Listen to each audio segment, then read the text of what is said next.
Hello and welcome to Here Read This. My name's Ash. My name's Adam. Today we're talking about Fear and Loathing in Las Vegas by Hunter S. Thompson. To start this podcast, we've been to the pub, We've had a couple of pints, And done some mescaline and ether. and some ether as well. Yeah. When did you first read this book, Adam? About a month ago. Really? Yeah, this is my first time reading it. Are you kidding? No, I was about to start with, because it's every teenage boy's first... no, I was reading. I was too busy picking my way through Hemingway and Melville at this point. Melville? Yeah, When you were a teenager? I bloody loved Moby Dick. I still do. I think I was 20 when I first read it. At least 20, maybe Where, 22. where else are you going to get that really premium seal skinning content from your literature? Japan. So I think that Hunter S. Thompson, was there ever anyone like him before or since?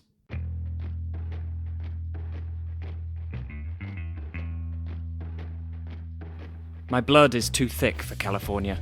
I've never been able to properly explain myself in this climate, not with the soaking sweats, wild red eyeballs and trembling hands. So I took the $300 and left. My attorney was waiting in a bar round the corner. "This won't make the nut," he said, "unless we have unlimited credit." I assured him that we would.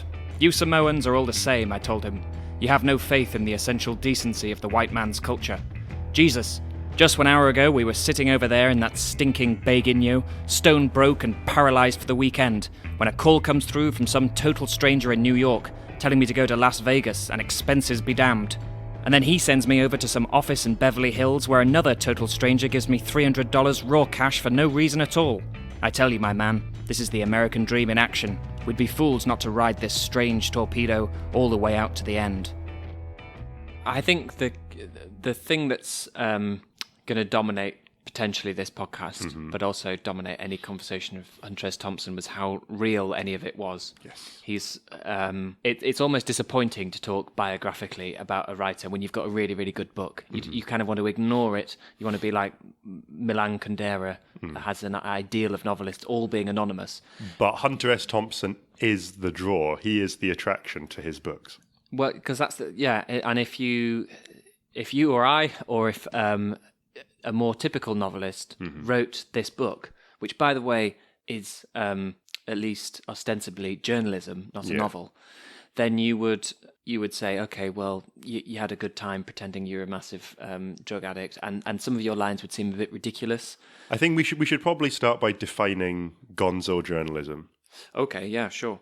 Well, there's quite a lot of debate about where the term actually originated. Some people say that it was attributed to Hunter S. Thompson's writing, respectively. Even if it happened, even if the term was coined before him, it has become synonymous with Hunter S. Thompson. So let's get into what... the other theory is that a guy, I think he's a musician called Bill Cardoso, called Hunter S. Thompson's piece for Rolling Stone on the Kentucky Derby, totally Gonzo. Okay. And he was using the word Gonzo, which is French Canadian for a shining path, as in a moment of afflatus, I guess, or something like that. So because I think Gonzo journalism is now, if you are a Gonzo journalist, you're not watching meekly from the sidelines or observing. You are in the situation and you're living it, and that's how you're writing your experience of it. Which is interesting because that's something Hunter S. Thompson complained about later. There's a documentary, actually a really, really poor documentary, that gets kind of scavenged because any clip with Hunter S. Thompson actually in it is really, really interesting. Yeah. Because it's an interesting time. But the documentary itself is either suffering from him refusing to let them film, or just a really poor direction. But basically, it's Hunter S. Thompson going to Hollywood and talking occasionally to the camera, and then the rest of it is filled in with a really bad audiobook style reading of Fear and Loathing and a few other pieces, I think. Okay. But it's a guy who's doing like a reverse Johnny Depp. It's very clearly an English... Well, I think it's an English guy doing a very bad American accent. It is interesting that the popular image of Hunter S. Thompson is the face of Johnny Depp. It's an interesting phenomenon because I don't know if it is. I think it's the wild man. It's the drugs fiend, the dope fiend. But I think if you were to ask anybody without a deep reading of Hunter S. Thompson to have a go at drawing Hunter S. Thompson, they would draw Johnny Depp in the film adaptation of Fear and Loathing. But, I mean, what would be the differences between that and Hunter S. Thompson? I mean, he wore his clothes. Yeah. And, I mean, it's an impression, really, more than a performance. No, it's true, but it's one of those when an author and the person who represents them becomes so inseparable that they become one in cultural perception. And they did become inseparable. He stayed at Owl Farm in Woody Creek, Colorado. Yeah. Did you watch the Johnny Depp Rum Diaries? Yeah. It wasn't great. Not great. No. Yeah, I think, when did that come out? It was quite a while ago now, wasn't it? 10 years ago? Yeah. Maybe I a think little I saw longer. it in the cinema. Yeah. Because I'm not a big Johnny Depp fan, but obviously it was directed by, I've forgotten his name, but the Withnail and I guy. Yes. Johnny Depp, I think, Hunter S. Thompson may have been his opus. It may have been back when he actually enjoyed acting.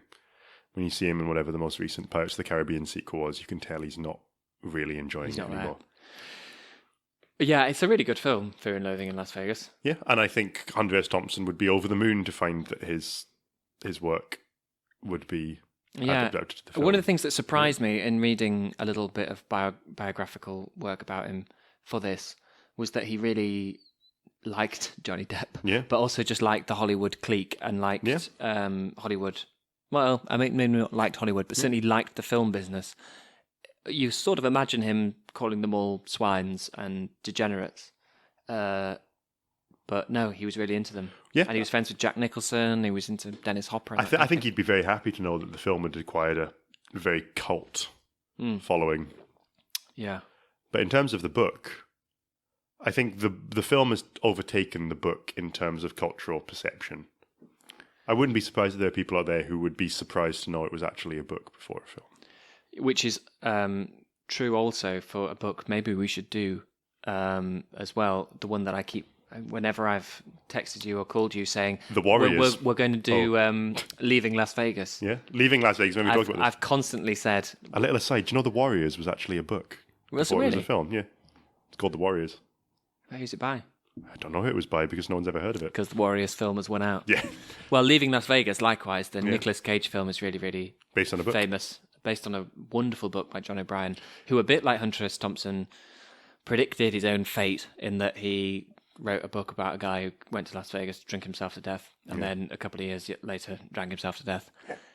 Shall we talk about the book? Yeah, let's talk about the book. Shall we? So the outline of the story is Hunter S. Thompson and the Samoan, who is his lawyer. Well, okay, let's use that as our in. Let's use that as our in. Once again, by, you can decide which, by genius planning or sheer luck. It's definitely not the first one. We're talking about two platonic male friends going on a road trip. Well, no, we knew that it was two men on an adventure with questionable direction book.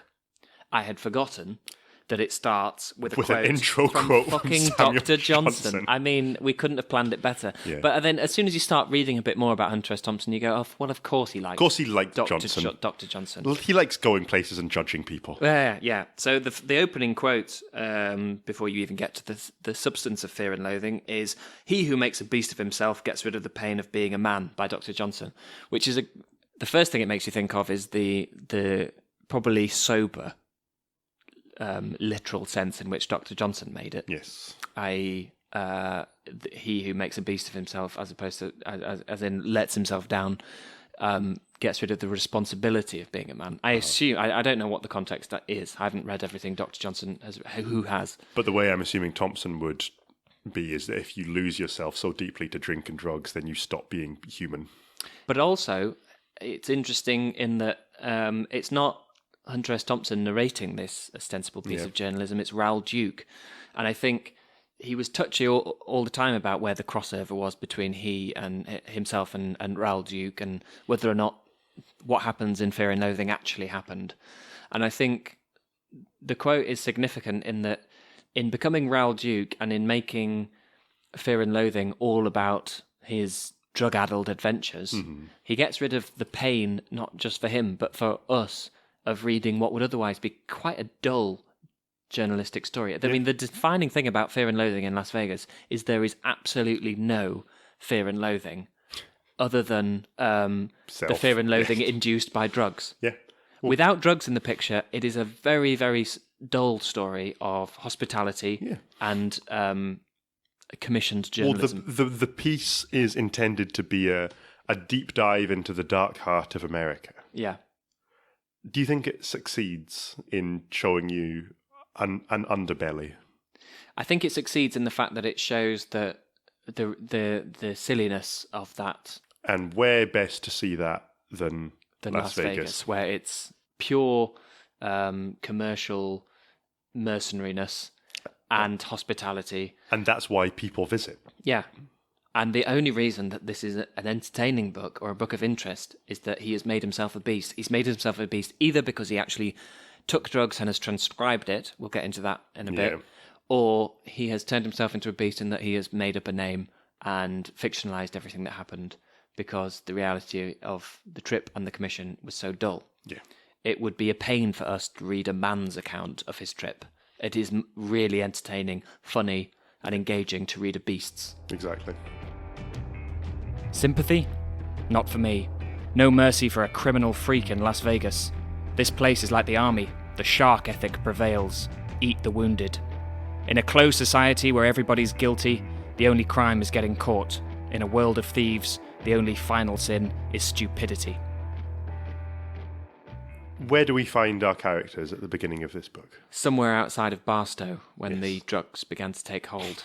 A brilliant... What a first line. Brilliant opening scene in which Raoul Duke, read Hunter S. Thompson, and his attorney, Dr. Gonzo, the Samoan, read Oscar Acosta, actually, I think a Mexican lawyer, who Hunter S. Thompson described as, he seemed to be one of the few people that he really thought was quite a scary man.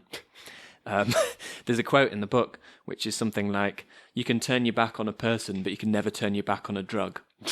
And Oscar Acosta, or the Samoan, is that drug that you can never turn your back on. Totally unpredictable.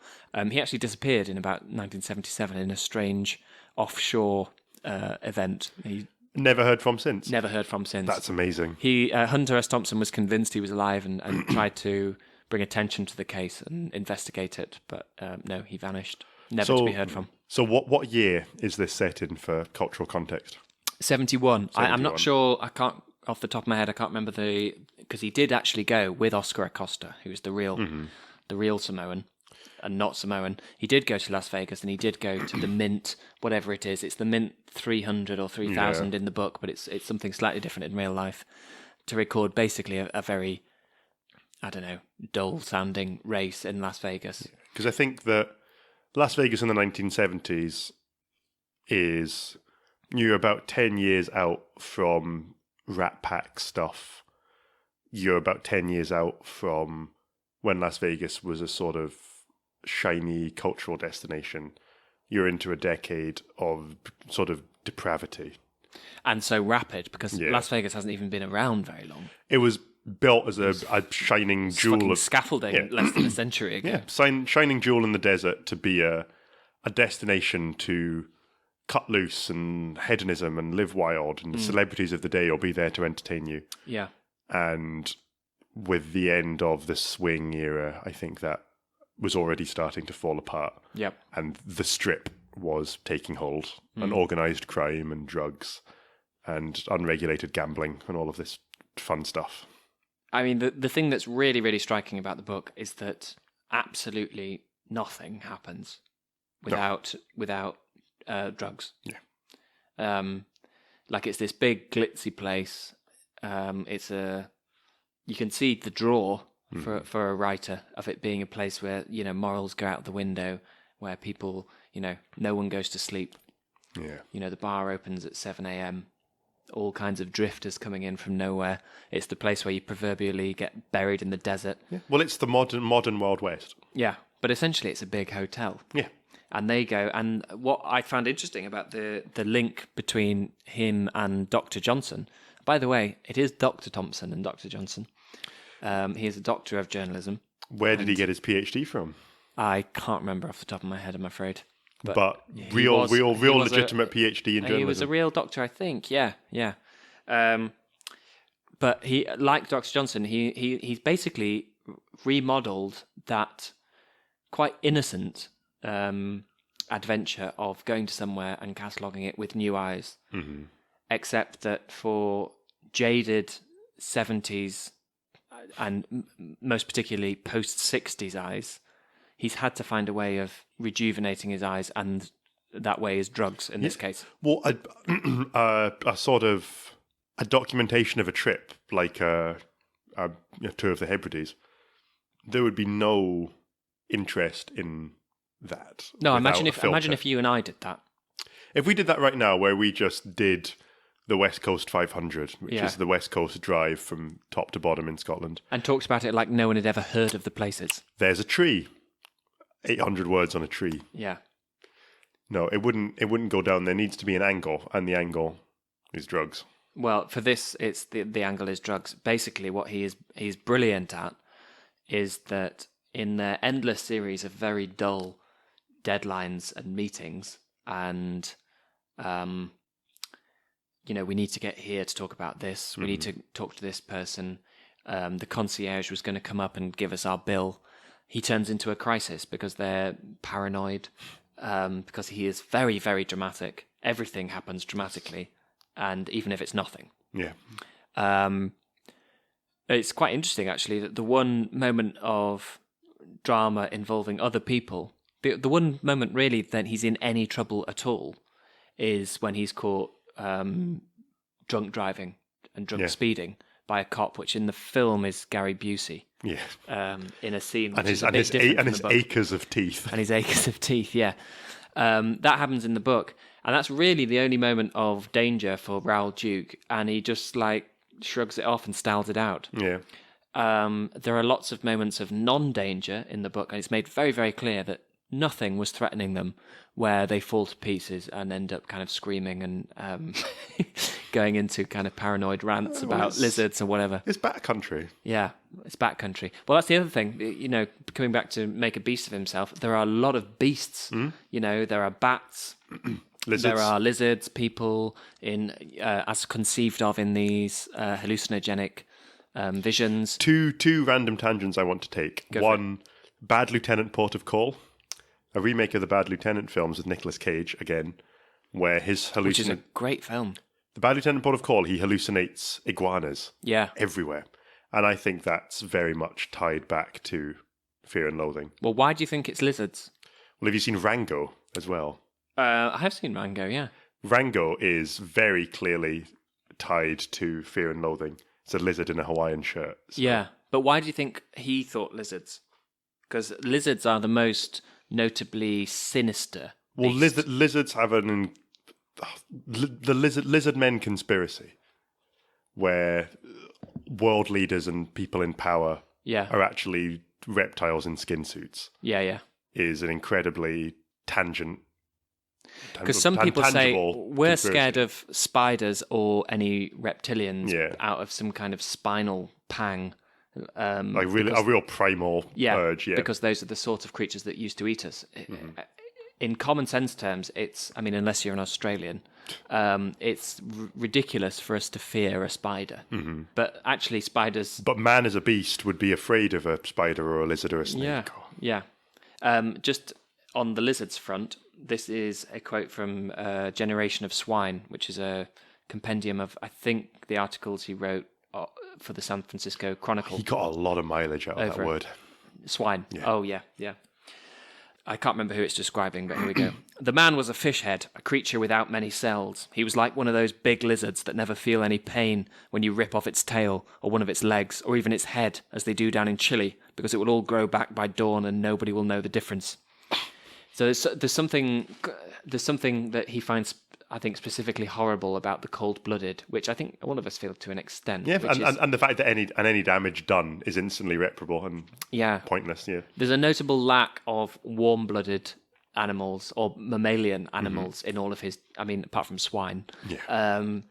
But sharks. There's the great red shark that he drives around in. There's a really great line where I think they're trying to get the money to fund the trip to Las Vegas, and he says he's talking about the different cars, and he said we were held up for a while because the Stingray in front of us killed a pedestrian. Sorry. And it's great because in a page covered with references to beasts, it just sounds like a giant stingray killed a man in the middle of this actually rare sober moment. Obviously, it's a car, but it's full of that kind of thing. So, how would you sum up what passes for a plot in this book? So, basically, a man called Leserde sends Raoul Duke and, by extension, I mean, he's not hired, but he's brought along by Raoul Duke, the Samoan, the attorney, to Las Vegas to cover the Mint 300 or 3000, I can't remember, which is a race. And Raoul Duke immediately assumes this is going to be a journey into the American dream. I think it's the same race as featured in Viva Las Vegas with Elvis Presley when he plays a racing driver. Is it really? Yes. I didn't know that. I have seen that. There's a very famous car race in Las Vegas that slips my mind. Is it the same one? American listeners, we do actually have them. We do. Will probably be shaking their heads in shame at this, but I can't remember if it's 300 or 3000. I can't remember how famous it is. All of the drag races we have here are in forests. Yeah, or drag clubs. Yeah. So they're off to cover this race. Suffice to say that in the context of, I nearly said leaving Las Vegas, Fear and Loathing in Las Vegas, it's not really the main focus. Yeah. But what I find so fascinating about it is the contradiction between the serious journalist, because for a lot of the book, he's very meticulous. He knows exactly where he needs to be. He talks about room numbers. He talks about where they get lifts from. He's very journalistic, except he's off his mind on drugs and also hallucinating bats. Our room was at the Flamingo in the nerve centre of the Strip, right across the street from Caesar's Palace and the Dunes, site of the drug conference. The bulk of the conferees were staying at the Dunes, but those of us who had signed up fashionably late were assigned to the Flamingo. The place was full of cops. I saw this at a glance. Most of them were just standing around trying to look casual, all dressed exactly alike in their cut-rate Vegas casuals. Plaid Bermuda shorts, Arnie Palmer golf shirts and hairless white legs tapering down to rubberized beach sandals. It seems like there's a constant kind of tension between journalistic instincts and novelistic ones. Well, I think talking about sportsmen or authors or people who have jobs that put them in the public spotlight, and then people maybe find out later on that they were doing all of the amazing things they were doing while being completely wasted or off their face. Yeah. There's almost a kind of respect that comes with that, where it's like you're so naturally good at this one thing that you do that you can kind of do it even when you're barely present. I think that is the misconception of Gonzo in a way. I know he was really influenced by Jack Kerouac, who also has this, On the Road was written in a 3-week Benzedrine high on endless typewriter paper. But was it? Stephen King can't remember Cujo? Stephen King can't remember writing Cujo. I know, but he might not be able to remember it. But did he write it in one drug frenzy, like Kerouac claims? Hunter S. Thompson, and you think this is very telling. He told Tom Wolfe, i.e. a fellow author, that he knocked the whole thing off in an all-night drink and drugs frenzy, then typed it up. But then he also told his editor, someone called Silberman at the Rolling Stone, that he wasn't on drugs, but was typing Fear and Loathing was a very conscious attempt to simulate a drug freakout. I didn't really make up anything, but I did at times bring situations and feelings I remember from other scenes to the reality at hand. I think what you're thinking constantly throughout Fear and Loathing in Las Vegas is this from the mind of someone currently on drugs, or is this someone who's a really, really good writer? And I think it's the latter. Yeah. Well, it's very clear that Hunter S. Thompson has had experience with drugs. Oh, yeah. Yeah. Slight experience with drugs. Goes without saying. The way that he writes is not somebody who's writing based on research. It's writing based on experience. Sure. But whether or not that experience happened exactly the way it was written is the question. I mean, it would be a wonderful bluff if he'd never touched drugs. Can you imagine? And got his whole family to hold Straight up edge. these legendary stories of drug taking and everything. But no, I think the one thing that sort of neutralizes the Gonzo theory in quite a moving way, really, because he says in the book, it was pure Gonzo journalism. Do it now. Yeah. Actually, what he's doing is quite novelistic. His ability as a writer doesn't sit well with Gonzo principles of do whatever chemicals are nearby and just write it straight down. Just as it didn't work for Jack Kerouac. I mean, he quotes Coleridge a lot in his journalism, and you can tell why, because there's the Kubla Khan thing of Coleridge woke up mid-dream, wrote it down, and then someone knocked on the door and interrupted. Well, do you think that... Well, one, is Gonzo journalism alive and well today? Or is Gonzo journalism only something that could have happened in the 70s and the 80s? It needed to tear something down. Yeah. The question now would be, like, what are you tearing down? Mm-hmm. I mean, the sort of listicles or copy and paste Guardian articles. Yeah, but what worth does Gonzo journalism have today for a modern reader? I think for a modern reader, I think it's something completely different. I think we approach Fear and Loathing as a novel. Mm-hmm. In 1971, what was it being interpreted as when it was fresh? it was wrecking the ideals of journalism. Tom Wolfe said that when new journalism, which is capital M, capital J, they took it very seriously, came along, he said there was this crazy idea that journalism could be read as if it was a novel. And that's exactly what Hunter S. Thompson did. I don't think he needed new journalism to come along to do it. I think he was going to do it anyway. Yeah. It's an irony that later he complained about being on the campaign trail with Jimmy Carter, and he was signing more autographs than Carter was. Yeah.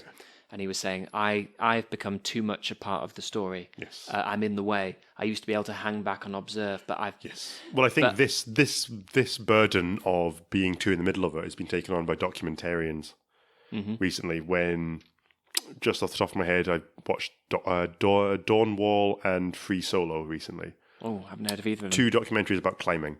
Okay. But the big question for the one in Free Solo was, this is a man who climbs without ropes. The people who were filming him up close on the wall while he was climbing El Capitan, a giant mountain in Yosemite, was that it's like a kind of quantum particles physics thing. Is us observing this man climbing in such a dangerous way going to change the outcome? Is us documenting it and being up in his face while he's hanging off a cliff edge by his fingertips and he falls? Would he have fell if we were there? Is the story changed by Hunter S. Thompson getting all up in the middle of it, I mean, that's exactly the thing. It has, and we're living in a Hunter S. Thompson-ish age. I think now, if you did Gonzo journalism, people would be so cynical. Now if you didn't do Gonzo journalism, people are so cynical they might think it is. Yeah.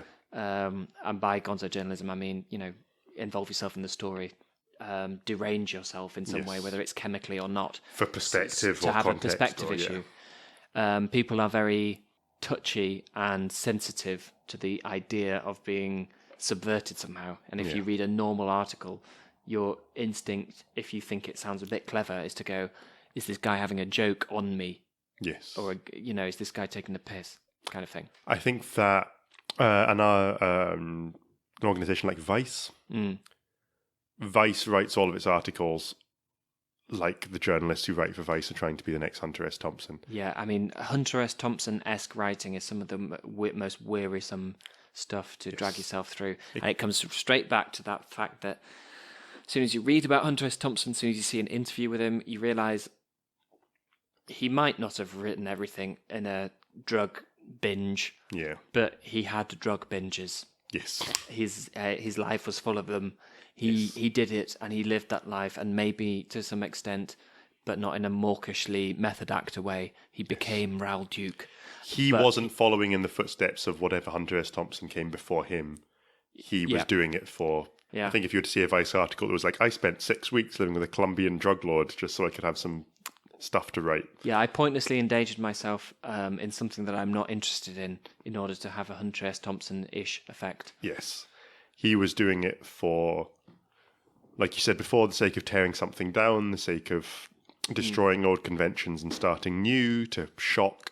This was in an age when shock journalism, shock jock rock could still affect people. There's still a capacity to shock. Everyone likes to say, like, oh, people are unshockable now. People are always shockable. It's just that we've restricted the rules a bit, and, he found a way through. He did nothing illegal in printing. Yeah. Whereas now, to shock someone, I don't know, would you have to? Those are all the kind of considerations you'd have to take. I mean, really, the only key to shock is to do something original, because that's the only thing people aren't expecting. True. Did you enjoy reading this? I loved it, and I loved rereading it. And it made me think that I did read it really, really young, and to be honest, I took it as straight autobiography, and thought, like, I want a wild character. Mm-hmm. How romantic to be able to, drink yourself into oblivion and then write that brilliantly. Well, there's something very Byron about that, such a, dashing rogue. Yeah. It's a modern dashing rogue story, isn't it? Yeah, although, interestingly, despite all of the debauchery and all of the drugs, it's a very sexless book. He did talk about sex a lot later, but in a way, it's almost his most innocent book. And it sounds like a bit of a silly thing to say about Fear and Loathing in Las Vegas, but in its grandiosity, in its blatant desire to be funny, even though it's saying, like, oh, these are the end times, the American dream is dead, it does come across as quite innocent, in that people have pillaged the style relentlessly. Yes. And there's a lot of writers that I really, really like who clearly have learnt something from Hunter S. Thompson. Not pillaged the style, but involved a bit of the Gonzo spirit and the kind of harshness of some of the humour into their stuff. Will Self, I know we disagree about Will Self, and we'll one day have that debate. One day we'll sit down and actually talk about and not around Will Self. Yeah, but he's definitely read his Hunter S. Thompson, and he knows that verbiage. He's obviously had that voice in his head, like so many people who do read Hunter S. Thompson. Steve Ayler is another writer that I love, and I mean the two voices that I think come through Steve Ayler are Voltaire and Hunter S. Thompson. Yeah. And there's correlations between Hunter S. Thompson and Voltaire, definitely. Shoot the pasties off the nipples of a 10-foot bull dyke and win a cotton candy goat. Stand in front of this fantastic machine, my friend, and for just 99 cents your likeness will appear 200 feet tall on a screen above downtown Las Vegas. 99 cents more for a voice message. Say whatever you want, fella. They'll hear you. Don't worry about that. Remember, you'll be 200 feet tall. Jesus Christ. I could see myself lying in bed in the Mint Hotel, half asleep and staring idly out the window, when suddenly a vicious Nazi drunkard appears 200 feet tall in the midnight sky, screaming gibberish at the world. Woodstock über alles. We will close the drapes tonight. A thing like that could send a drug person careening around the room like a ping-pong ball. Hallucinations are bad enough, but after a while, you learn to cope with things like seeing your dead grandmother crawling up your leg with a knife in her teeth. Most acid fanciers can handle this sort of thing. Yeah, so journalism before Hunter S. Thompson and journalism after Hunter S. Thompson. Yeah. Journalism before was very much dog bites man, where the majority of it was event happens and we've written a paragraph about event. Yeah. Everyone's seen what an old broadsheet newspaper would look like. Giant A3-sized folded paper with everything that could have happened in your local area in the world. And as printing became more widespread and people had more access to print media, you would have more platforms for people to tell their own version of stories, which is when journalism moved away from being fully fact-focused to being emotional, and you would have characters. People would be reading for the person writing, not just for getting the information. And that's when you have Hunter S. Thompson going out to Las Vegas to cover an event in a completely unorthodox way. Yeah. And now modern journalism, you have people like, let's say, The Guardian, you've got Owen Jones. If you read an Owen Jones article, you know what his spin is and what his beliefs are. And if you read it, you'll be reading fully with the expectation you're going to read his opinion on something. Yeah. You're not just getting dog bites man. Unfortunately, it's his opinion and not his writing style. Yes. Above all, Hunter S. Thompson had a deep respect for writing. And I think that's the thing that makes the confusion in the Gonzo ideal, is that the writers he really admired, people like Hemingway, Coleridge, literary types, basically. Whereas I don't, there's that thing about too smart to be a novelist. People have said that about him. People like Christopher Hitchens. And there's a link between the two in that they were both quite proud to be called hacks. Yeah. And took quite a lot of pleasure in detailing how repulsive the journalistic community was and how full of ghouls and spectres it was. I don't know when you could actually nail it down. Yeah. But at some point in the last 30 or 40, maybe longer, 50 years, tabloid journalism emerged, which is just hounding celebrities for any scrap of story that might make somebody buy a... Not just celebrities, just victims of whatever world crisis is currently going on. Hitchens, I've been reading arguably a big set of his essays, and he it's apparently a famous thing, but I've never come across it before. But he was using it to exemplify the depravity of the journalist creed, and saying, and there is that famous example of someone it's an African war-torn country, and I can't remember which one, an English journalist walking through the crowd and going, "Anyone here been raped and speaks English?"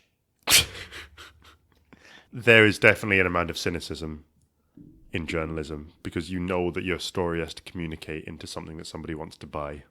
Yeah. So there isn't... If you're a journalist for money, there's always going to be a certain element of necessity to making a living from what you're writing. I don't think pure journalism exists. Journalism for journalism's sake. Another paradox with Andres Thompson, because it was always, yes, he got himself into these situations and he got himself on the campaign trail and all of that, but really people read him because it was him. Yeah. And so when he complained that he had become the story, really, that was a backwards compliment of his own writing style, because he could be describing the politics in Aspen, Colorado, where he lived, or the presidential campaign trail, or a frankly eventless trip to Las Vegas. Well, I've got a bit of a hot take for you here. Oh yeah, Louis Theroux is the modern Hunter S. Thompson, or similar. A documentarian who will willingly insert themselves into a situation so that the watcher or reader has an element of contact to what's happening. Hunter S. Thompson's point of view was too strong, I think, in a way that Louis Theroux's isn't. Okay. Louis Theroux is so aware of the watcher, and I mean, we've talked about this, the knowing audience vessel who is trying to ask every question that the audience will be thinking in this situation. Louis Theroux is the master of that. Yes. Hunter S. Thompson doesn't give a shit about that.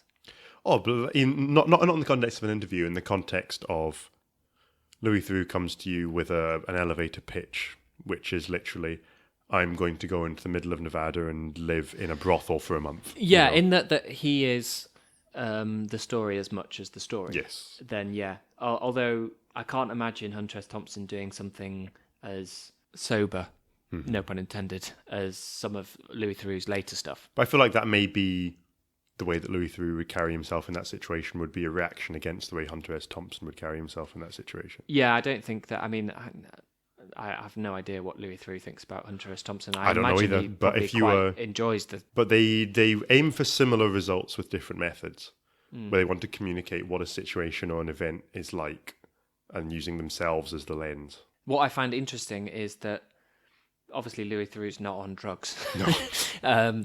Hunter S. Thompson is, or at least ostensibly is. Yeah. And yet, time and again in the novel, things happen that I said novel. Is it really a novel? Things happen that are too good to be just some drug event or drunk event. I've got one here. Obviously it's a beast. The frog-eyed woman clawed feverishly at his belt. "Stand up," she pleaded. "Please stand up. You're a very handsome man if you'd just stand up."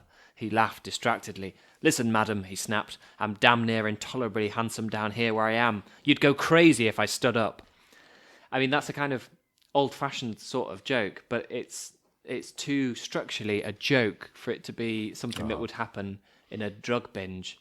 I don't know, it's interesting, the sort of tension between drugs always forcing the issue, but also being so clearly not present in how well calculated the writing is.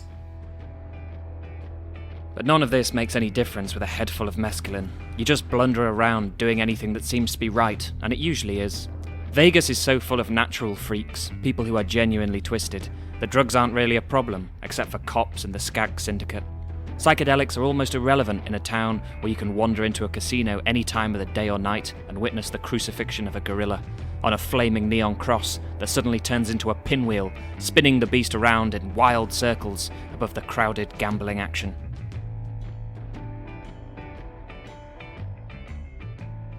Did you want to talk about the film a bit? The film, like I said before, the film is definitely the cultural touchstone for most people.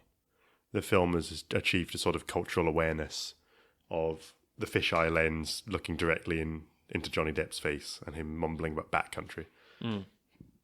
Trying to order my thoughts about the film, because having watched the film then read the book, there's some significant differences. Because if you directly adapted the book into a film, it wouldn't be particularly watchable. But they actually, with the film, there's at least a through line. You can follow the characters and what they're doing. I feel like the book reacts against that in the way that you're not really supposed to be following what everyone's doing in such a... It's a different way to tell a narrative story through a film than through a book. Because through a film, you kind of have to be...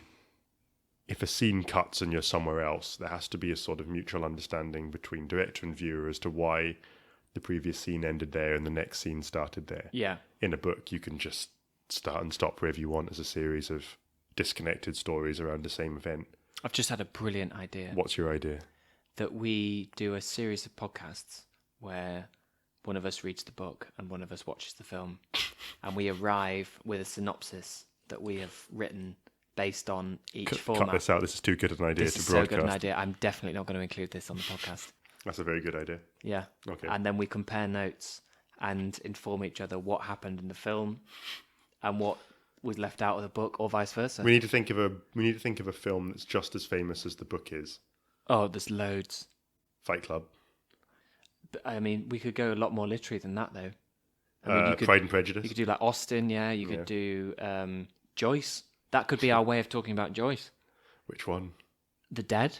Last Story of Dubliners. There's films of those? Yeah. Jesus. Okay. Just one short story. Okay. By John Huston, and I, as memory serves, it's really good. What's some other ones? That's such a good idea. It's a very good idea. I say so myself. No, it is a very good idea. We could come up with a snappy name for that. That'd be quite fun. It does almost seem like we should rename the entire podcast if we do that, because that's such a good, catchy idea. It's much better than... Well, then we just release it without any read this name on it and just release it as a thing. Or Adam. Or... I just leave this conversation as a teaser. People get really excited about it, then we just start doing it. No, because someone else might do it better than us, so we better not tell anyone. Well, I should say now that we've reconstructed this entire conversation. We've already written and recorded several episodes, and they'll be coming out very soon. So if you do, we'll suit you. You're not going to leave this in, are you? I am. You actually? Probably, yeah. Excellent. Also, because I've just used the word reconstructed, and I forgot that it brings a whole new meaning to the phrase recreational drugs if Hunter S. Thompson is indeed recreating drug experiences as opposed to transcribing them. So I feel like this podcast has gone off the road in a similar way to Hunter S. Thompson's attempt to document a race. And that's like I think I just steered it back on a little bit, though. We didn't really talk about the... end of the 60s, which is what he's really talking about, and it's one of the most quoted speeches, which I might just edit in now. There was no point in fighting, on our side or theirs. We all had the momentum. We were riding the crest of a high and beautiful wave. So now, less than 5 years later, you can go up on a steep hill in Las Vegas and look west. and with the right kind of eyes, you can almost see the high water mark, that place where the wave finally broke and rolled back. What a lovely speech. That's my favourite speech. Yeah, about the high watermark of the 60s and... Well, I sort of brushed on that earlier, Yeah. as Las Vegas had hit a peak and it was definitely on the decline. But it was also acid culture, Yes. and Tim Leary, who he says something like, hadn't foreseen the grim meat hook realities lying in wait for the people who took Tim Leary too seriously. The kind of expand your mind, take acid, everyone Yeah. the world will be a better place on drugs sort of mindset. It's interesting to me that Hunter S. Thompson criticises Leary for taking down with him an illusion of a lifestyle he helped to create, a generation of permanent cripples, failed seekers who never understood the essential old mystic fallacy of acid culture, the desperate assumption that somebody, or at least some force, is tending to that light at the end of the tunnel. The whole concept of Gonzo writing, of Jack Kerouac writing on the road in a Benzedrine high, of Coleridge transposing Kubla Khan from a dream, that is also a pretty desperate assumption on as a light being at the end of the tunnel. The idea that the innate talent will take over. It doesn't matter how inebriated you are. You'll just get more truthful. You know what I mean? Like... But at what point do you lose ability? Well, exactly. For him, for Hunter S. Thompson, it came quite late. Yeah. But all of his reference to kill the head and the body will die, which crops up in the book and all of this kind of stuff, it does seem in a way that it... You know, if a novelist came along and wrote this book, Fear and Loathing in Las Vegas, it would be considered a character piece. Yeah. How well have you assimilated the voice of a rampant drug fiend? With Hunter S. Thompson, there is always the question of, and you know, he could have turned 40, sobered up, and his books would look a bit ridiculous. Yeah.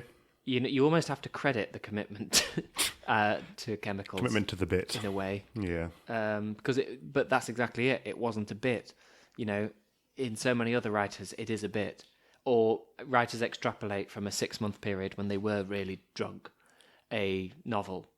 So when did authors stop being so raw? Or is that just is that just the impression you get living in a time? So let's say like a Hemingway.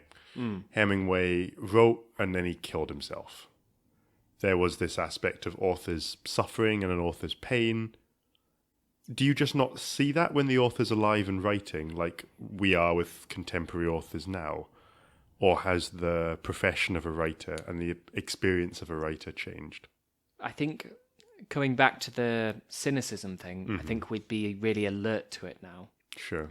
But that doesn't necessarily mean that we wouldn't be able to tell. Mental health is much more front and centre in discussion these days. But it's also used a lot more for art. So I think the cynicism now is... I mean, I know from going to poetry nights, I often leave thinking, am I inhumane? It sounds like someone just came up and talked about how terribly depressed they were. And it sounds like they didn't really turn it into a poem so much as say it. Okay. With Hunter S. Thompson, there's so much elaboration and so much playfulness about, I'm using a pseudonym. I'm obviously a decent writer. That should give you a clue that I'm not off my head on drugs. However, I will encourage you to think that I am. I will tell Tom Wolfe, writer that's probably going to write about this and pass on to other people, that I wrote it in a 3-night drug haze or whatever he said. Yeah. Yeah, I think that sort of stuff wouldn't really hold up. Yeah. Because people know, just in the way that people know about, much more canny about filmmaking, they're a bit more canny about what writing takes as well. Well, when a computer that you buy new comes with the software for you to be able to type and write, and also comes with the software to be able to make films, that's an access into a world that not that long ago was not accessible to the average person. Yeah. Not everyone had a typewriter. Not everyone had a movie camera. Yeah, I think actually it's more true of film than writing, perhaps. And perhaps we're heading into a new romanticism or new innocence about writing because people have forgotten some of the basics. Yeah. But I think in Hunter S. Thompson's day, I think it would be more obviously playful. Whereas now, as this whole podcast has proved, we are more inclined to be biographical. Yes. I mean, and to an extent, the politics of Fear and Loathing are, to two English boys. Sorry, not English boys. I'm so sorry I said that. I'm so sorry. Dare I regret you. that as soon as I said that. As two British boys, it's a bit out of our wheelhouse. Nixon era politics. Nixon. Yeah. I don't think anything can be further away from our life experience. Could you or would you recommend this book? Could I? Well, I certainly would. I mean, it's a hoot. It's a complete blast. Would you recommend this to someone who'd only seen the film or hadn't even seen the film? Yeah, either. I think the film is excellent film, but I get the impression that Hunter S. Thompson, who was very involved in the making of the film, saw it as a bit of an extension of the book. It's not. I'm getting excited about our proposed series on adaptations already, because I think the perfect adaptation is something totally different from the book. Mm-hmm. In fact, Fear and Loathing is a very respectful homage to the book. I mean, almost all of the script seems to be taken straight from the book. Yeah. The central performance is an impression. Yeah. I mean, I don't want to slag Johnny Depp off, but talk about getting really meta with the fact that you invented a character and then wrote in that persona and then had an actor follow you around in that persona, dressed as that persona. I mean, it is an impression of an impression, really. Yeah. But it's still a great film. He's already a visual... there's a sense of hysterical disgust throughout the whole book. Everyone's revolting, including him. Eyes are exploding and lizards are, gouging people. Well, it's very reminiscent of the comic style, of the way that people were writing alternative and anti-establishment comics. Yeah. A lot of the imagery that's in this book is taken directly from... And it is now a comic, I believe. Yeah. Yeah. I'm assuming he was imagining it as comics as it was happening, because some of this imagery, like eyes exploding and heads expanding, is directly from 60s and 70s era alternative comics. Oh, really? Because I know that his son... I've been reading Stories I Tell Myself by Juan Thompson, who... I don't know why it's called Juan. As in Juan? Yeah. Okay. I know he was a big comic fan. I'm not sure if that was because Hunter kept comics around, but it certainly is well, I think comics it's a continuous visual style, but there's more to it than that. I can't imagine Hunter S. Thompson being a comics writer. I think comic artistry was a very different world back then. It was very much you had your sort of daily cartoons, and in the same way that Hunter S. Thompson was rebelling against a very stale version of the media he was writing in. Yeah. Comic book artists were doing exactly the same thing. Yeah. I've got a quote here from Gonzo, a guy called Jan or Jan Wenner, just talking about how drugs are constantly forcing the issue in Fear and Loathing in Las Vegas. This is biographical. It's not about the book. Hunter would always infuse everything with drama. Things were always at stake. There would always be crises. Going to the district attorney's office was going to be a dangerous undercover mission. He was going to get right to the edge of this or that. I think that's another way in which the Gonzo side is kind of true. Yeah. Is that he clearly did live in that always on the edge side. It's just that he wasn't always intoxicated. But that definitely improved his writing, because he was writing about things that could have been banal if anyone else was writing about them. Yeah. And at the same time, he described his writing to when he had Johnny Depp over and Johnny Depp was reciting his lines, he would say, "No, you need to read it like music." It seems interesting to me to have a writer who supposedly is writing spontaneously in a kind of drug binge, also saying, "Oh no, it's like music." You expect that of an author who's slaved over stuff, who said, "I've really thought about the musical properties thought about of every the line." word. Yeah. If you get drunk or high and you're then not thinking about every word. You're not trying to make it musical, are you? You're I don't know. He also said he loved the madness and music of Revelation. That's in Generation of Swine. It's a great book. I highly recommend it if someone's listening to this who's already read Fear and Loathing but hasn't read the Generation of Swine. Just a series of articles. Okay. And just shows how serious a political commentator he was, not just the great stylist. I'm I fully recommend it, to answer your question a while back. Do you as well? Yes. Yeah. I would recommend it as not being like anything you're going to read this year. Yeah. If you're a fiction reader, if someone who if you're a fiction reader who doesn't often make forays outside of fiction, it's interesting to read something that blurs the lines. Yeah. It's interesting to read something that you don't have control over in the way you're going to interpret it, if that makes any sense. Revelation is an interesting word because it's like Revelations, that good old chapter of the best-selling book of all time, where things are being revealed unto you by someone who really does seem to know what's going on in a place that you don't. I have a feeling that Ash has a reading in the way that he's prepped his book in front of him. I just wanted to give you one last link. This is from Generation of Swine. Okay. It's an article called Last Taxi to Scotland by Hunter S. Thompson. I think he did actually come to Scotland once. Well, here you go. Yeah. It's not just Scotland, it's got a personal connection to you, my friend. Oh God. It was sometime after midnight when we finally got organised and ready to take off for Scotland. The first leg of the trip would be over the mountains to Denver by long-range taxicab, then a straight flight to New York to pick up the passports and finally across the water. The plan was to arrive in Edinburgh just in time to make a speech of some kind to a huge crowd of British motorcyclists at the Edinburgh Book Fair. Does he call it the Edinburgh Book Fair? He does call it the Edinburgh Book Fair. You know what? It probably was called that back then. Yeah. Wow. So the Edinburgh Book Festival can claim heritage to Hunter S. Thompson. Yeah. There you you go. I mean, I mean, we can cut that bit out. Are you comfortable saying that you'll be working at the book festival this year? Yeah. You don't need to say what capacity. No one knows what you look like. I doubt we've got any stalkers. Well, I don't know, mate. Keep your eyes peeled. Keep eyes for people looking at me. Yeah. Or be listening to your voice. Maybe you should adopt an accent. Invent a Raoul Duke persona. Maybe I should just get an accent, full stop.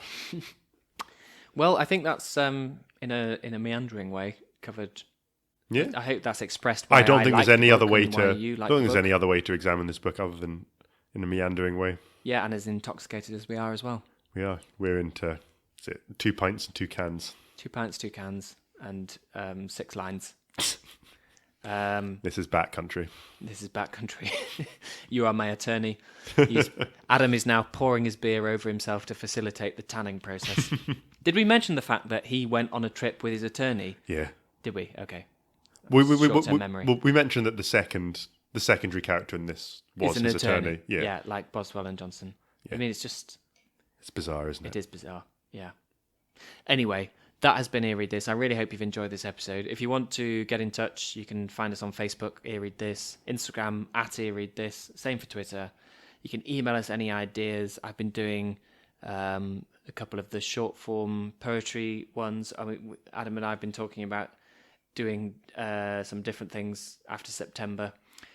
We would like to suggest a book and we'll talk about it, but the reality is it takes an awful lot of preparation, like I said in that poetry episode. We've got to read stuff. We've got to read stuff. We've got to talk about stuff. We have to make sure that we both are interested in it. Reading stuff and talking about stuff is the 2 pillars of this podcast. Absolutely. And then editing stuff. Editing stuff. But if there's a short story, a poem, it could be something by Hunter S. Thompson. I mean, there's plenty of articles or shorter articles, that kind of thing. Anything that sort of length that you'd like to talk about, I can do that sort of episode. Yeah. A little bit more to spec. If not, we'll be back soon with something else. We're not sure yet. Whether you like it or not. Whether you like it or not, we'll be back. Thank you very much for listening. Thank you. Bye. Bye.